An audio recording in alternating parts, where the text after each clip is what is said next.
안녕하십니까, 김종국 박사입니다. 오늘은 삼국유사, 제가 지금 들고 있는 이 책이 삼국유사입니다. 삼국유사 의예사 원효 불기조에 의하면요, 이 책 속에 원효 성사가 어떻게 파괴를 하게 되었다 하는 기록을 소상에 적어 두었습니다. 하루는 하루는 어떤 거리에서 수허 몰가부 아작지천주입니다. 수허란 것은 누가 허락할 것인가? 몰가부, 없다는 뜻이죠.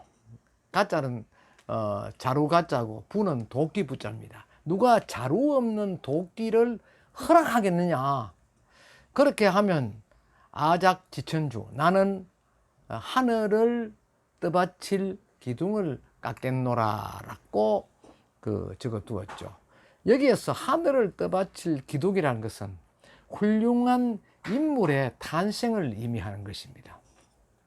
그래서 잘 아시는 바와 같이 삼국유사는 총 5권의 구책으로 되어 있죠. 그리고 그 속에는 모두 139편의 설화가 기록이 되어 있는데, 이 중에서는 전설류에 속하는 것도 있고, 또 나라를 개국한 그런 신화적인 소도 이렇게 기록이 되어 있죠. 그래서 설화는 모두 약 한 400편 정도가 수록되어 있다, 이렇게도 이야기를 하고 있죠. 그 속에 이제 일부가 이제 원효 불기조인데, 이 이제 고성에 대한 기록입니다. 원효 불기조에서 왜 하필이면 원효가 파괴했다는 부분을 이렇게 적어 두었을까요? 여기는 상당한 의미가 있는 것으로 보아집니다. 원효가 어느 날 저작거리에서 이러한 노래를 퍼뜨리고 자기가 문득 문청교를 지나면서 물에 빠졌다는 것입니다. 그런데 중요한 것은 요 뒷장에 보면은 이 노래 소리를 들은 당시 태종 무열왕이 대사가 과부의를 얻어서 훌륭한 자식을 낳고자 하는구나, 이렇게 해석을 했다는 것입니다. 그 저작거리에 나도는 노래 소리를 듣고 어떻게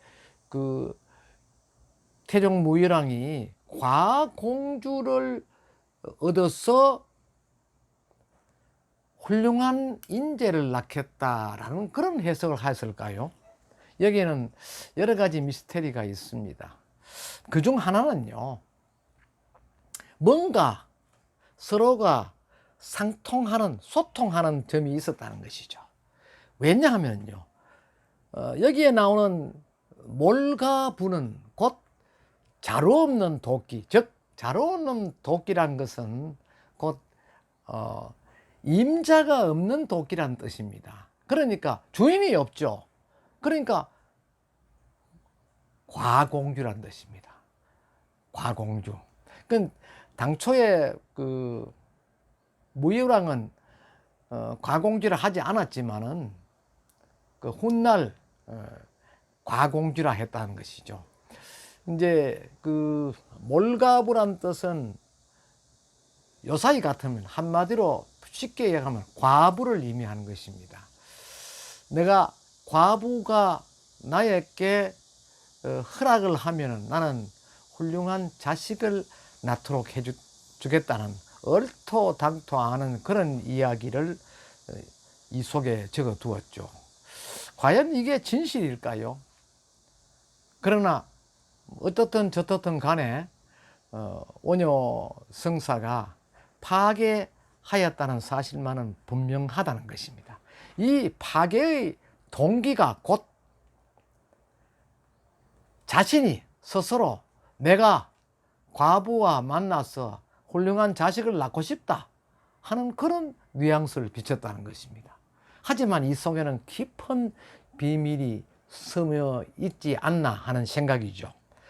그 이유 중 하나가 김춘추 왕이 나라에 큰 인물이 앞으로 난다면 그거는 분명히 좋은 일이 아니겠느냐 하면서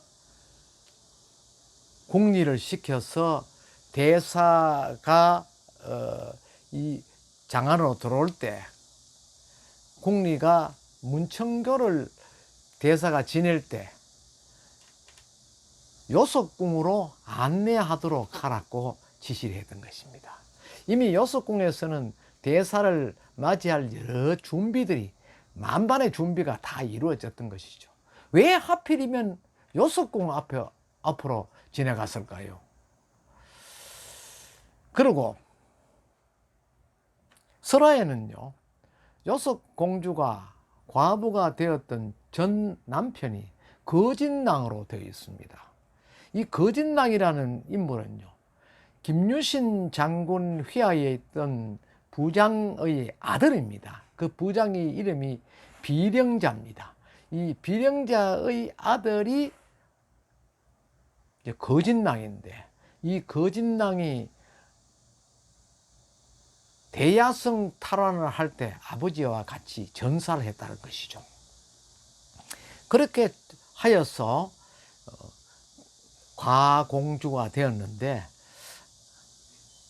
뭐 하기사 왕이건 일반 민중이건 아주 하층에 있는 사람이든 간에 자식이 홀로 되어 있으면 모두 마음이 아픈 건 분명합니다.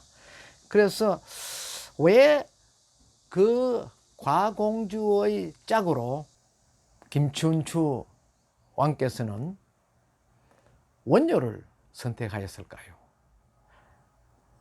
물론 원효 대사는 지략이 아주 넓고 또 그 많은 공부를 하고 저술도 평생에 250여 군을 집필하였을 정도로 뛰어난 그 인품이고 학자고 또 무예사상과 더불어서 신라의 대사상가로 알려져 있습니다.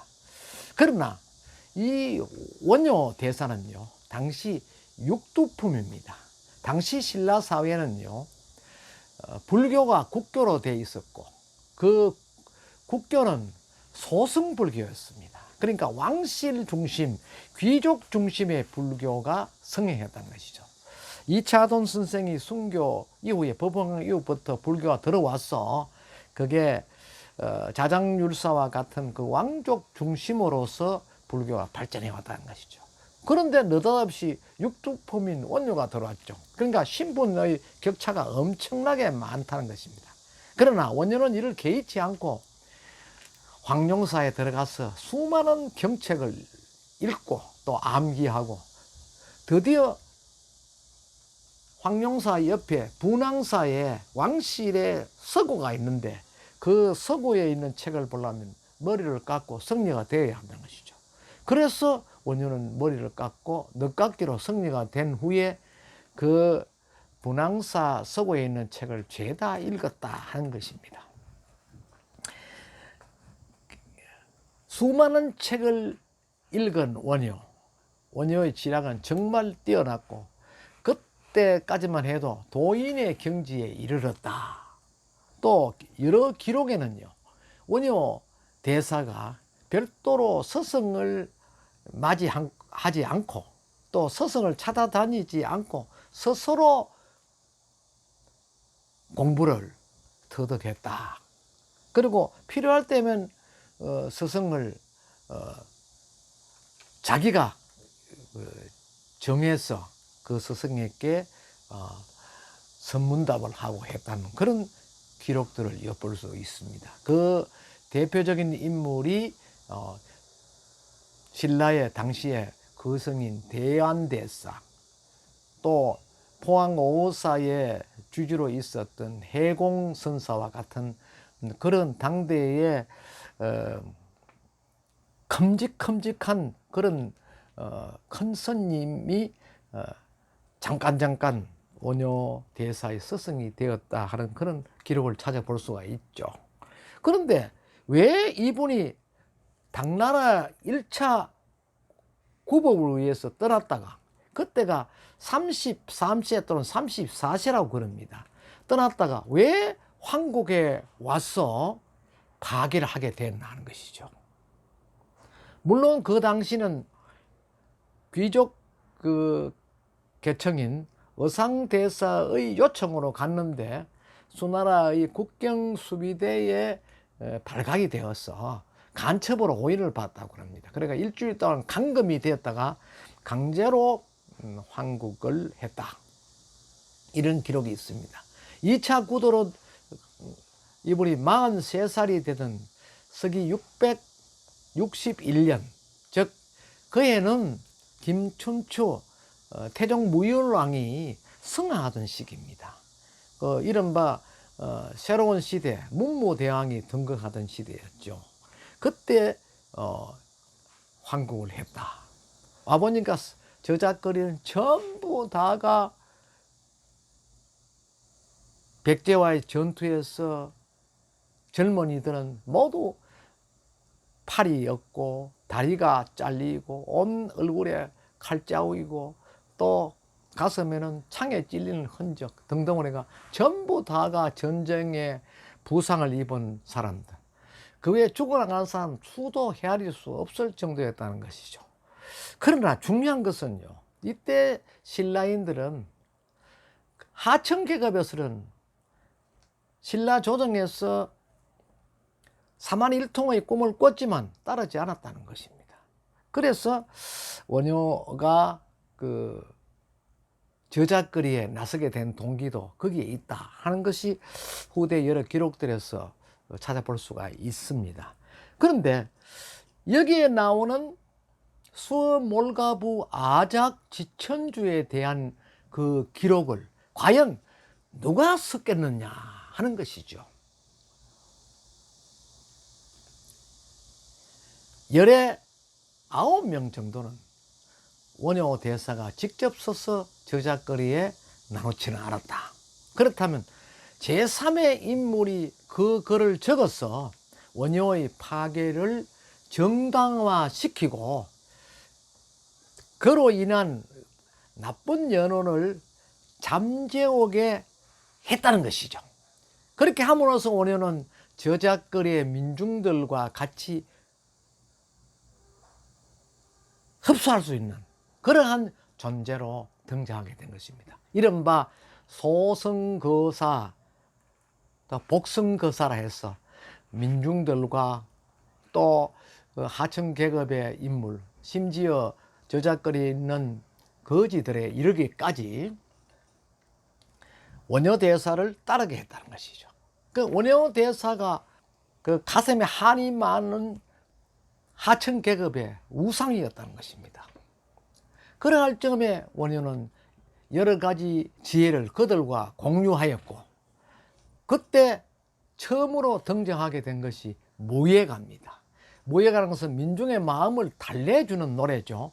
그러나 격이 없이 이렇게 원효가 생각나는 대로 저작거리에서 춤을 추면서 했던 것이죠.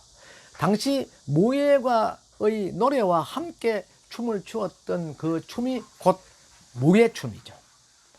이 원효의 무예춤은요, 자기가 평소에 차고 있던 표주박을 들고 이렇게 저작거리에 빙글빙글 돌면서 이런 박을 들고 올렸다 내렸다가 앞으로 밀었다가 당겼다 이렇게 하면서 춤을 추었다는 것입니다. 그래 함으로 인해서 그 하층 계급 중에 가장 생활이 어려운 그런 사람들은 자기가 스스로 얻어먹던 박들도 들고 같이 때리면서 원효 스님의 그 무예춤에 흡수되었다는 것이죠. 그래서 원효 스님의 여러 기록에서 나오다시피 저작거리에서 비릉뱅이들에게 가르쳐 주었던 부처님의 말씀이 곧 나무아미타불 관세음보살입니다. 저작거리에 있는 하층계급들은요, 불경을 외울 수도 없고 배움도 적습니다. 그러니까 모르지 않습니까? 그 어떻게 수많은 경들 그 외우고 그 읽어서 원효 선사와 같이 나란히 그 눈높이를 나란히 할 수 있느냐? 그건 어렵다는 것이죠. 그래서 원효 스님이 일깨워 준 것이 나무함이 타불만 하면 모두 다가 극락을 갈 수도 있고 또 내가 하고 싶은 것도 모두 이룰 수 있다 하는 그러한 어떤 정신 사상을 그들에게 일깨워 준 것이죠. 그것이 바로 원효의 그 화쟁과 일심사상입니다. 그런데 이러한 모든 것이 이루어지도록 한 사람은 누군가?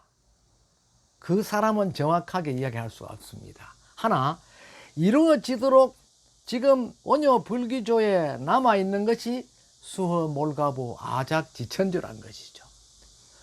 몰가부, 주인 없는 여인, 그는 곧 태종무일왕의 딸이라는 것이죠. 그 태종무일왕이 그 노래를 듣고 자기의 궁리를 시켜서 원효 대사를 요습궁 근처까지 유인했다. 그래서 결국은 요습궁을 건너야 하는 문청교에서 다리를 건너다가 휘청거리면서 물에 빠졌다는 것이죠. 곧바로 준비를 미리 해둔 듯 요습궁으로 들어가서 옷을 갈아입고 옷을 말리고 하는 게 3일 걸렸다 하는 것입니다. 이로써 원효는 파괴를 맞이할 수밖에 없게 되었죠. 그렇다면 분명하게 원효는 색정에 의해서 파괴를 한 것은 분명하게 아닙니다. 그러면 무엇인가? 뭔가 신라와 당시의 전국을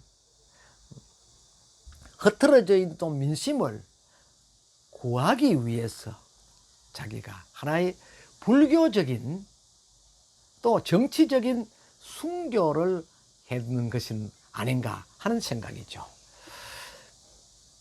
신라 땅에 불교가 처음 돌았을 때 신라 법흥왕 때 이차돈 선생이 순교한 것과 같이 원효가 평소에 바라던 신분과의 격차를 두고 소승 불교화되는 것을 대승 불교로 전환하는 과정에서 왕가의 담판에서 이와 같은 제의가 이루어졌던 것은 아닌가. 또 그렇고 신라의 그 삼국 전쟁에서 원효의 지략을 간절히 필요로 느꼈던 사람들이 바로 태종무일왕입니다. 그리고 문무왕이었거든요. 김유신도 같고 이렇게 해서 스스로 그 고급 인력, 다시 두뇌가 뛰어난 인력을 자기의 그 가솔 또 가족으로 품기 위해서 이와 같은 모의가 이루어졌지는 아니한가 하는 것도 배제할 수는 없습니다. 그래서 지금까지도 그 학계에서는 몰가부의 정치는 무엇인가 하는 데서 많은 관심을 갖고 있습니다. 하나, 이것은 그 종교적인 문제에도 내포되어 있기 때문에 어떤 그 평가도 하지 않고 있죠. 최근에 와서는 그 영상물들을 통해서 원효와 의상에 대한 그 평가를 하는 것을 본 적이 있습니다. 그런데 의상에 대한 그 연구를 한 학자가 의상은 색정이 없었다. 의상을 사모하는 여인은 2사람이나 있었는데 의상은 그를 뿌리칠 수 있었다. 하지만 원효는 그것을 뿌리치지 못했다 하면서 평양성 있는 그런 발언을 하는 것을 들었습니다. 이것은요, 역사적 사건이기 때문에 왜 당시에 그럴 수밖에 없는 상황에 처할 수밖에 없었는가 하는 것을 역지사지적으로 생각해 볼 필요가 있다는 것이죠. 그러나 세상 사람들은 모두가 자기 주관으로 생각하기 때문에 원효의 깊은 속내를 알 수가 없었다는 것이죠. 그래서 우리는 보다 적극적인 그 사고로 이 수어, 몰가부, 아작, 지천주와 원효의 파괴에 대한 생각을 재론할 필요가 있다는 것이죠. 훗날 원효와 같은 대성인이 어찌 한낱 여인에게 눈길이 가서 정을 주고 이렇게 하였겠느냐 하는 평가도 있습니다. 그리고 원효는 또 동두천에 있는 자제암이라는 곳에 가서 아리따운 여인, 그때 요속궁에서 맡았던 향기보다 훨씬 또 다른 여인을 만나서나 밤새 그는 자제하였다. 그런데 이른 아침에 목욕을 하니까 그 여인이 물속에 뛰어 돌았는데 그거를 또다시 뿌리쳤다는 것이죠. 그러고 보니 순간적으로 오색 안개가 피어오르더니만 그 속에서 그 여인이 관세음보살로 화했다는 것이죠. 그러니까 원효에 대한 색정은 이미 관세음보살이 시험을 했다는 것입니다. 원효는 평생을 그것을 굴레로 안고 있었고, 급기야는 백고자해가 열렸는데 신라에 신문왕의 황후가 머리에 뇌종양이 있었을 때 그를 치유하기 위해서 금강산매경을 소로 만들어서 이를 해설하는 법문을 크게 열기로 했습니다. 그런데 이 송고성전에 등장하는 기록입니다만 우리나라에서는 그런 기록을 하지 않았습니다. 원효에 대해서는 오히려 국내보다는 중국에서요, 송고성전이나 종경록이나 인감록에 더 소상히 기록을 해 두었다는 것이죠. 그래서 거기에 보면은 원효가 이 금강산매경을 쉽게 이해할 수 있도록 전부 풀어서 그 논소를 지었는데 소승론자가 그것을 훔쳐 가버렸던 것이죠. 그래서 설화적 성격이 있습니다만은 자기가 그 초계사에서 소를 타고 가면서 경주까지 가면서 소뿔 위에 벼루를 얹어 놓고 가면서 부족해 잃어버린 소를 계속 적어 가지고 그 황룡사 앞에서 그 모두 마쳤다 하는 그런 기록이 있습니다. 그리고 법회에 제일 앞에 왕이 앉아 있고 왕비가 있고 조정 중신들이 전부 모이고 고성들이 전부 다 모인 자리에서 법회를 하는데 그 자리에서 지장주를 크게 쾅쾅쾅 3번 치면서 원효가 이렇게 말했다고 송고성전은 적었습니다. 내가 100개의 석가래를 구할 때는 나는 이 자리에 오지 못했다. 그러나 오늘 1개의 덜보를 구하고자 할 때는 내가 이 자리에 오게 되었노라 하면서 강론을 했다는 것이죠. 그것은 뭘 의미하냐면 그 원효는 수많은 소승 불교론자들에게 외면을 당해왔다는 것이죠. 요사이 말 같으면 괄세를 받고 그 몹쓸 그 평도 받아왔다는 것입니다. 이것을 그 자리에서 자기는 표현을 하면서 마음속에 화를 풀었던 것은 아닌가 하는 생각입니다. 그런데 이 평생 동안 굴레를 가졌던 그 파괴란 속에서도 이련 스님은 원효에 대한 이야기를 적으면서 뭐라고 썼느냐, 앞에 보시면 알겠지만 원효 불기라고 적었습니다. 불기란 무엇입니까? 전년 굴레가 없다, 걸림이 없다, 거침이 없다, 장애 요인이 없다는 것입니다. 그렇다면 원효는 그 어떤 장애도 받지 않았는데 많은 대중과 불교의 대승화를 위해서는 자기의 그 꿈도 민중과 신라를 위해서 앞의 그 순교자와 같이 불교적 순교를 하면서 나라를 구하는데 앞장섰던 것은 아닌가 하는 그런 생각을 할 수도 있는 것입니다.